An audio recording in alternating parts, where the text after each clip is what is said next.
రేపు జరగబోయే పార్లమెంటు ఎన్నికల సందర్భంగా నిజామాబాద్ జిల్లా బోధన్ పట్టణంలోని విజయమేరీ పాఠశాలలో అసిస్టెంట్ రిటర్నింగ్ అధికారి అంబాదాస్ రాజేశ్వర్ ఆధ్వర్యంలో ఎన్నికల సిబ్బందికి కావాల్సిన ఈవీఎంలతో సహా తగు ఏర్పాట్లు పూర్తి చేసి వారి వారి ప్రాంతాలకు సురక్షితంగా తరలించారు.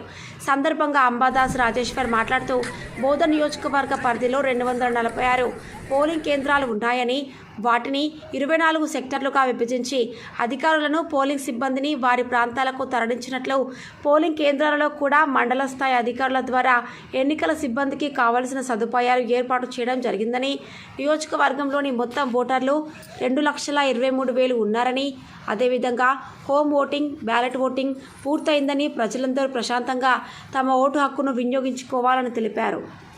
బోధన్ నియోజకవర్గ పరిధిలో మొత్తం 246 పోలింగ్ కేంద్రాలు ఉన్నాయి.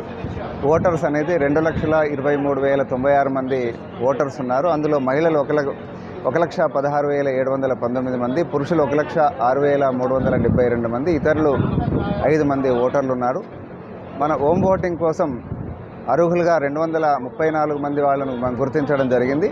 అందులో 2 days హోమ్ విజిట్ కార్యక్రమం జరిగింది. ఫైనల్గా లేని వాళ్ళ కోసం 3వ రోజు కూడా విజిట్ చేశాము. అందులో మొత్తం 223 మంది తమ ఓటు హక్కును వినియోగించుకున్నారు. బోధన్ తహసీల్దార్ కార్యాలయంలో పోస్టల్ బ్యాలెట్ కొరకు ఓటర్ ఫెసిలిటేషన్ సెంటర్స్ కూడా మేము నిర్వహించడం జరిగింది. అందులో 3వ తారీఖు నుండి 10వ తారీఖు వరకు కూడా మేము అవకాశం కల్పించడం జరిగింది ఎలక్షన్ కమిషన్ ఆదేశాల మేరకు. అందులో మొత్తం 969 మంది ఎంప్లాయీస్కి గాను 889 మంది తమ ఓటు హక్కును పోస్టల్ బ్యాలెట్ ద్వారా వినియోగించుకోవడం జరిగింది.